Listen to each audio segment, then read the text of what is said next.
Ce journal vous est offert par le FPI, Fonds de promotion de l'industrie, votre partenaire privilégié pour la réussite de vos projets.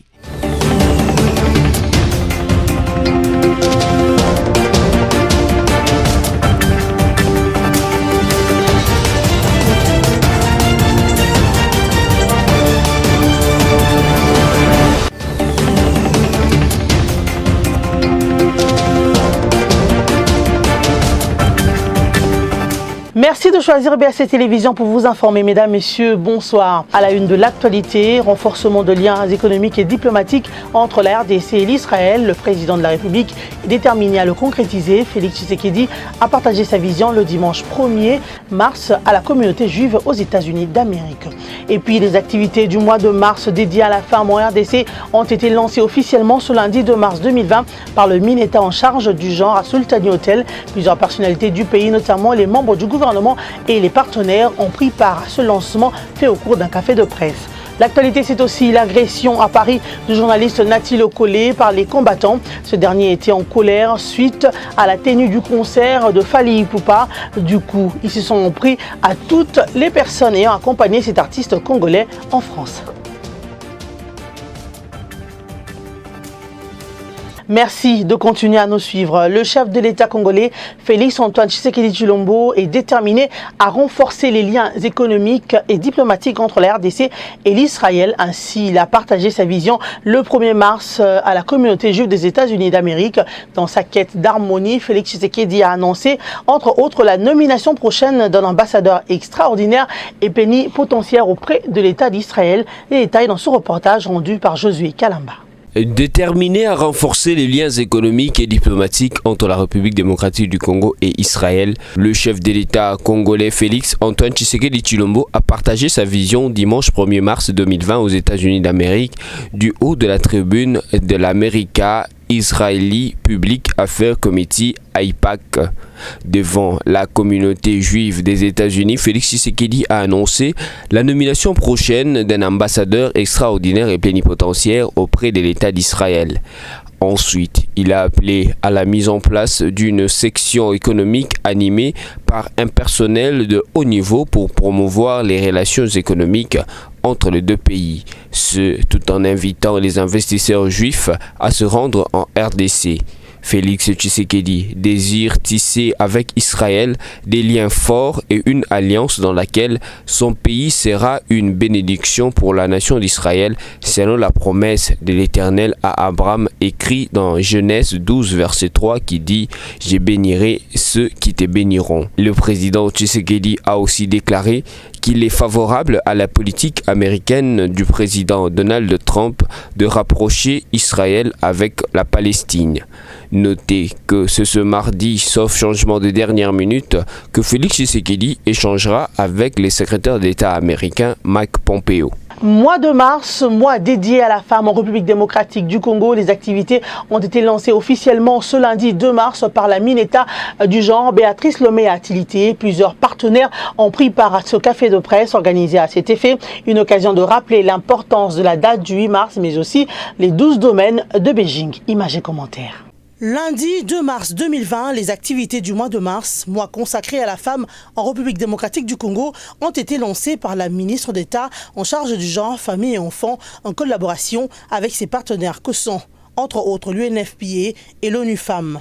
Ce café de presse a été une occasion de rappeler le sens de la célébration de la Journée internationale de la lutte pour les droits des femmes, célébrée chaque 8 mars, mais aussi la déclaration de la conférence mondiale sur les femmes organisée à Beijing qui englobe les 12 domaines de Beijing plus 25 sur lesquels s'est attelée Awan Jaisek, représentante pays ONU Femmes en RDC.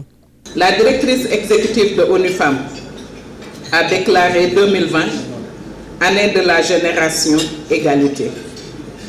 Cette campagne vise à exiger la parité salariale, le partage égal du travail domestique, la fin du harcèlement sexuel et de toutes les formes de violence à l'égard des femmes et des filles, des services de santé adaptés et de qualité, ainsi que la participation égale des femmes à la vie politique et à la prise de décision dans tous les domaines de la vie.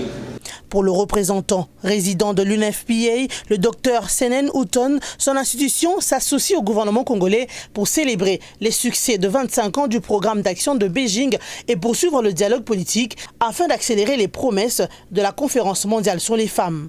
La ministre d'État, ministre du Genre, Famille et Enfants, a saisi l'occasion pour souligner que 2020 est une année charnière pour l'égalité du genre. Béatrice Lomé-Atilité a salué l'engagement du chef de l'État et son gouvernement pour le respect du genre en RDC avant de lancer officiellement les activités du mois de mars 2020. La République démocratique du Congo avait fait l'honneur de lancer son rapport, celui des 25 ans de Beijing, qui nous a permis d'établir les bilans sous forme de progrès, des difficultés et des défis relatifs à la quête de l'égalité des sexes dans les pays pour la période couvrant ces 5 dernières années avec les 12 domaines de Beijing.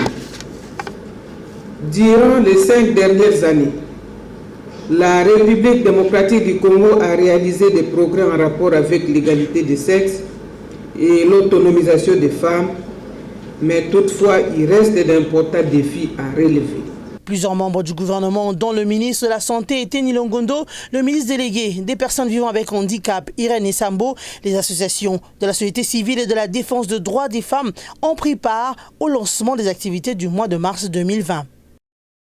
Le regroupement politique AFDCA de Nenenkoulou se prépare déjà aux échéances électorales de 2023. C'est au cours de la journée d'échange et de soutien à la coalition FCC-CACH qui a eu lieu le week-end dernier que l'autorité morale Nenenkoulou a appelé tous les membres et cadres à se préparer aux élections à venir. Liévin Lozolo. C'était au cours de la journée d'échange et de soutien à la coalition FCC-CACH organisée le samedi dernier que Néné Ilungankoulou a appelé les cadres et militants du regroupement politique Alliance des forces démocratiques du Congo et alliés AFDCA, dont elle est l'autorité morale, à redoubler les efforts pour affronter les échéances à venir, dont les élections générales prévues en 2023.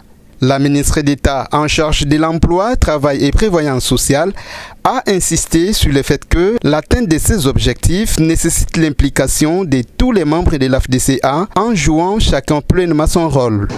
Au cours de cette année 2020, chers camarades, je vous exhorte à redoubler d'efforts pour gagner le combat futur. À l'horizon juin 2020, pour des postes de mandataires dans les entreprises publiques. Et horizon décembre, une réflexion profonde sur notre avenir. À l'horizon 2021, pour l'installation et la redynamisation de tous les comités fédéraux et sous-fédéraux. À l'horizon 2022, pour des actions de terrain à impact visible afin d'accélérer le processus d'adhésion massif des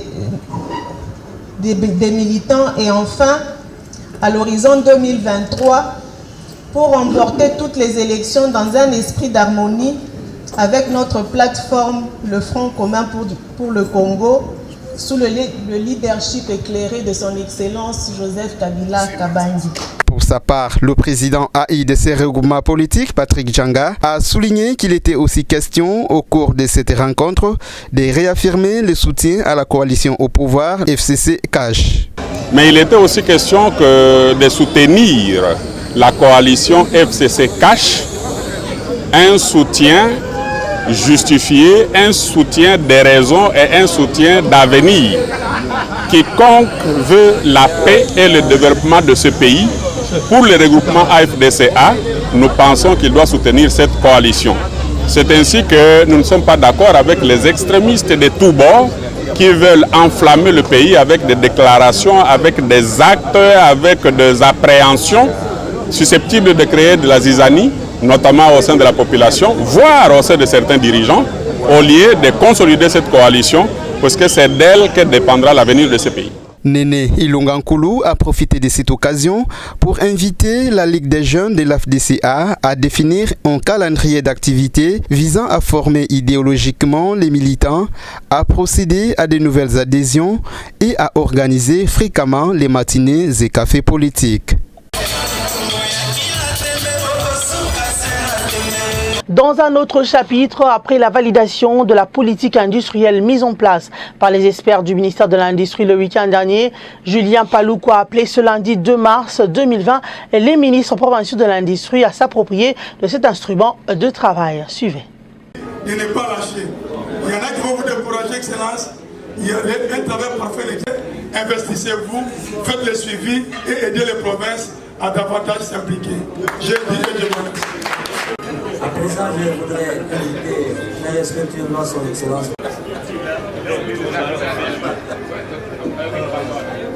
Appropriez-vous cette politique, ces stratégies. Il y a 12 stratégies. Appropriez-vous, c'est à vous que cela appartient. Ce n'est pas au ministre de l'Industrie. Et nous allons ensemble mettre en œuvre cette politique. Je suis convaincu que d'ici 5 ans, d'ici 10 ans, le pays saura que du 27 au 29, il y a eu des hommes et des femmes qui ont validé une politique industrielle pour laquelle les gens vont commencer à avoir des résultats. Je suis très convaincu que ça va arriver demain et après-demain. Je ne suis pas de nature défaitiste. Je ne suis pas de nature pessimiste. Je crois toujours qu'il est possible. Et pour certains auteurs, je suis de la classe des possibilistes. Des gens qui croient qu'il est possible de changer les choses. Mais on ne peut les changer que par la volonté. 2 éléments nous ont distraits pendant longtemps. Il y a les mines et les guerres. Maintenant, comment nous devons défier les mines et les guerres? Ce n'est pas la diversification de l'économie. Et cela passe par l'industrialisation. Et c'est donc vous. Nous avons des forêts, nous avons une terre fertile, 120 millions de terres arables, mais nous importons pour 1,5 milliard de dollars chaque année. C'est un contraste que vous, qui êtes dans ce secteur de l'industrie, vous devez relever. C'est de vous que viendra le développement de la République. Les problèmes sont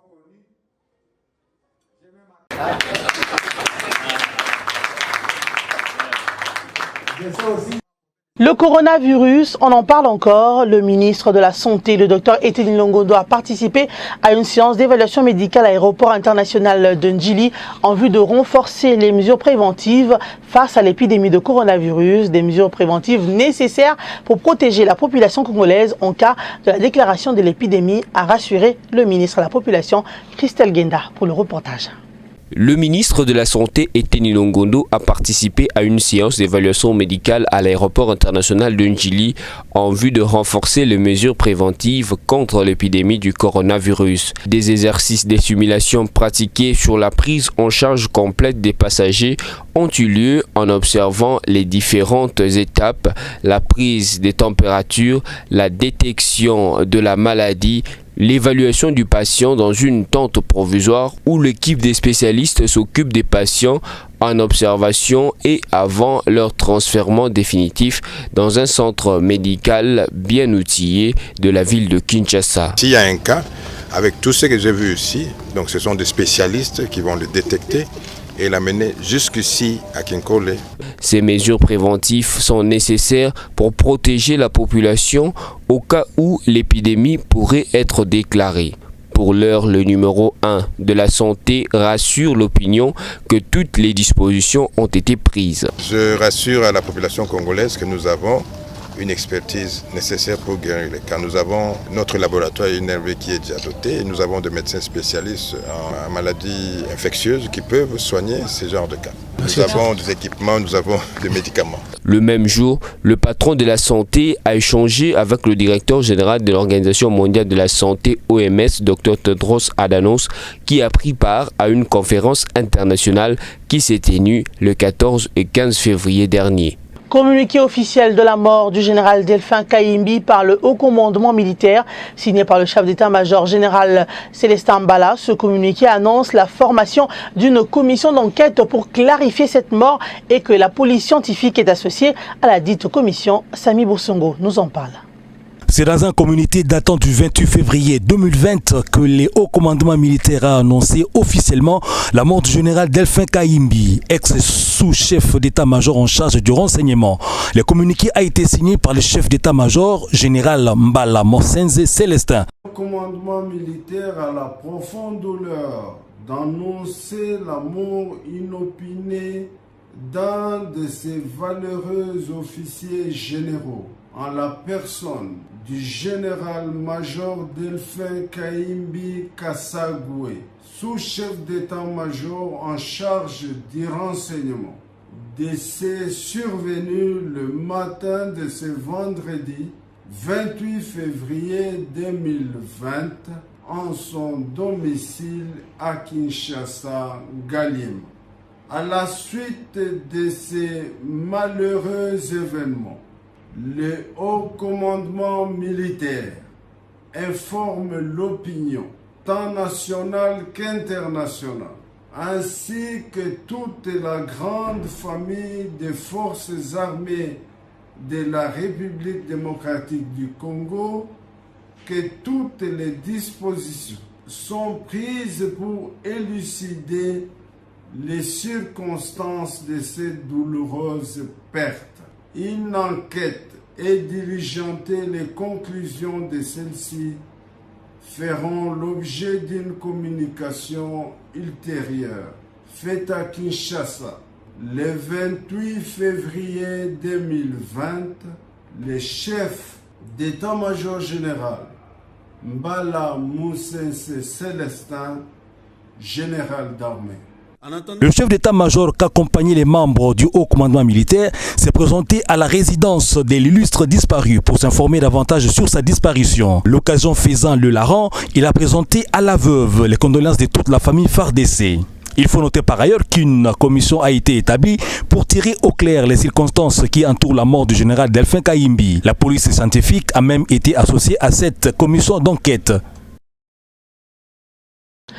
Parlons du journaliste de Digital Congo qui a frôlé la mort en France. Nati Lokole Chilungu a été agressé par les combattants à Paris, en colère après le concert de Fally Ipupa à Accor Hotel Arena, ex-Bercy. Dans une vidéo qui a circulé sur les réseaux sociaux le week-end dernier, l'on voit le journaliste être frappé par plusieurs personnes qui visiblement étaient contentes de leur action. Toutefois, malgré quelques traumatismes, le confrère se porte bien. Ce genre de comportement est à bannir car c'est l'image du pays qui est ternie. Josué Kalamba. Le journaliste Nati Lokole Chilungu de la chaîne de télévision Digital Congo a été agressé par des combattants en colère après le concert de Fally Ipupa à Accor Hotel Arena Bercy à Paris en France le vendredi 28 février 2020. Nati Lokole, qui était en mission à Paris pour couvrir la prestation musicale de Fally Ipupa, est tombé dans les pièges de certains compatriotes hostiles à cette prestation qui l'ont agressé et dépouillé de tous ses biens. Le journaliste affirme avoir subi quelques traumatismes car, selon ses explications, c'est pour lui la toute première fois de subir pareille attaque. Ces actes répréhensibles sont à condamner fermement car c'est l'image du pays qui est ternie. Il s'est de noter que les combattants ont tenté d'empêcher les concerts de Fally Ipupa en brûlant et en détruisant les biens d'autrui. Certains d'entre eux ont été arrêtés par la police française et seront renvoyés au pays dans les prochains jours. En sport, le week-end a été marqué au football congolais par la défaite de tout-puissant Mazembe devant le Raja de Casablanca en match aller de quart de finale de la Ligue des champions de la CAF dans une rencontre disputée au Maroc. Dimanche 1er mars, 3 confrontations ont aussi eu lieu sur différents stades congolais. Sami Bosongo nous en dit plus. Le match aller des quarts de finale de la Ligue des champions de la CAF entre le tout-puissant Mazembe et les Raja Casablanca du samedi 29 février à Casablanca au Maroc a tourné à l'avantage du club chérifien. Score du match 2-0. L'ancien avant-centre du tout-puissant Mazembe Bel Malango a ouvert la marque dès la 6e minute pour les Raja de Casablanca. Le match retour se jouera ce samedi 7 mars au stade tout-puissant Mazembe à Lubumbashi. Et au niveau national, nationale, 3 rencontres ont été organisées dimanche 1er mars dans le cadre de la poursuite des rencontres à la Vodacom Division 1. La jeunesse sportive groupe Bazano s'est offert 3 points après sa victoire à l'arraché d'1-0 aux prises avec le Lubumbashi Sport au stade tout-puissant Mazembe de la commune de Kamalondo. Au stade de l'unité à Goma, les Dauphins Noirs et l'AC Rangers ont empoché chacun 1 point au terme d'une vierge de la rencontre qui les a opposés. Pour une deuxième fois de suite face à un club du Grand Katanga, l'association sportive Vita a gagné par 3-0. Après la jeunesse groupe Bazano, la victime du club Kino a été l'association sportive Simba qui est tombée à domicile. Cette précieuse victoire de l'association sportive Vita l'a propulsée à la 2e place au classement partiel avec 42 points plus 24 au terme de 21 confrontations. Maniema Union est rétrogradé à la 3e place avec ses 40 points plus 24 au bout des 19 rencontres. Le tout-puissant Mazembe reste agrippé jusqu'ici à la tête et compte 53 points plus 39 après 20 matchs livrés. Le tout-puissant Mazembe reste agrippé jusqu'ici à la tête et compte 53 points plus 39 après 20 matchs livrés. Fidèles téléspectateurs de BSC Télévision, voici à présent le rappel des principaux titres. À la une de l'actualité, renforcement de liens économiques et diplomatiques entre la RDC et l'Israël. Le président de la République est déterminé à le concrétiser. Félix Tshisekedi a partagé sa vision le dimanche 1er mars à la communauté juive aux États-Unis d'Amérique.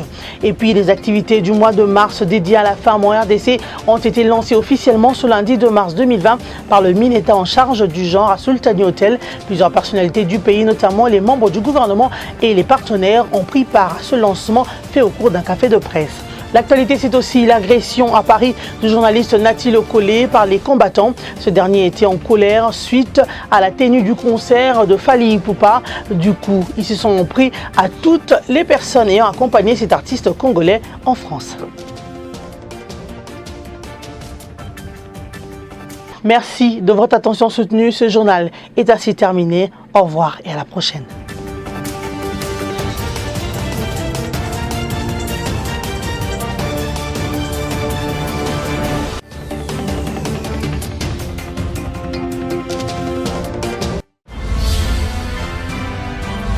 Ce journal vous a été offert par le FPI, Fonds des promotions de l'industrie, votre partenaire privilégié pour la réussite de vos projets.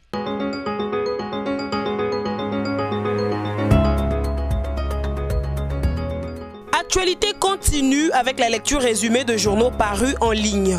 CongoVictuel.org titre les litiges sur un prêt. Le FPI recadre la défense des Kinké. On le croyait réglé, mais le litige opposant le FPI au professeur Kinké Mulumba connaît un nouveau rebondissement. Un rebondissement à la suite d'une déclaration publiée le 22 février dernier par la défense de Kinké Mulumba tendant à charger à nouveau le fonds au sujet du prêt sollicité et obtenu en 2009, mais ces derniers déclarent n'avoir jamais touché.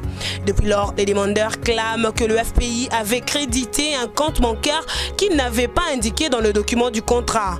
Réagissant à cette nouvelle offensive médiatique, le FPI, par sa défense, revient sur la genèse de l'affaire pour démontrer qu'en fait, Kinké était bel et bien au fait du transfert de fonds sur les comptes litigieux pour la bonne raison qu'il a toujours signé pour acquis le preuve de ces transferts. Il s'est fait que le compte concerné était logé auprès d'une banque où Kinké avait des litiges et que la dite banque avait dû opérer des ponctions sur les fonds virés pour entrer dans ce droit. Poursuivant cette revue de presse avec Forum des As qui titre sa une, Général Delphin Kayimbi, une mort qui soulève de questions. Le décès inopiné le vendredi 28 février 2020 du général Delphin Kayimbi, alors chef d'état-major adjoint chargé du renseignement militaire suspendu la veille, demeure le principal sujet d'actualité qui défraie la chronique en RDC. Depuis le week-end, la mort de ses proches du président de la République honoraire Joseph Kabila Kabange suscite des rumeurs aussi inévitables qu'invérifiables. Le mois a ainsi été à son comble au plus haut niveau de la sphère politique du pays. Dans les rues de la capitale, des questions abondent, des hypothèses ainsi. Pourquoi le général Delphin Kayimbi est mort? Dans quelles circonstances? Dans cette foire aux supputations, il y en a qui soutiennent la thèse d'un suicide. D'autres parlent d'un assassinat et d'autres encore de la maladie. Reste à savoir si le défunt chef d'état-major adjoint chargé des renseignements militaires s'était réellement donné à la mort. Est-ce le choc consécutif de sa suspension et tout ce qui en est suivi? Et cette mort aura de l'incidence sur la situation politico-militaire du pays? Autant de questions qui demandent à être élucidées. Terminons cette revue de presse avec le site d'information Radio Okapi qui titre à sa une Nord Kivu, la chef des divisions provinciales de la justice suspendue pour détournement de fonds. La chef des divisions provinciales de la justice, Berthe Nsimiri Chekanabo, a été suspendue par le gouverneur de la province du Nord Kivu, Karline Zazou Kassivita, pour détournement d'un financement de l'UNICEF de 21 996 $ américains. Dans un arrêté signé vendredi 28 février, le numéro 1 de la province du Nord Kivu, cet appui financier de l'UNICEF était destiné dans le secteur de la justice pour la protection légale de l'enfant depuis 2018, causant ainsi des préjudices énormes aux enfants et autres services bénéficiaires. Dans cet arrêté du gouverneur, il a été relevé que Berthe Nsimiri a commis ces détournements le 7 septembre 2018 en complicité avec Kabambi Béatrice, qui est un agent sans adresse fixe et non admis sous statut des agents des services étatiques. Cette revue de presse est terminée. Merci à vous de l'avoir suivi.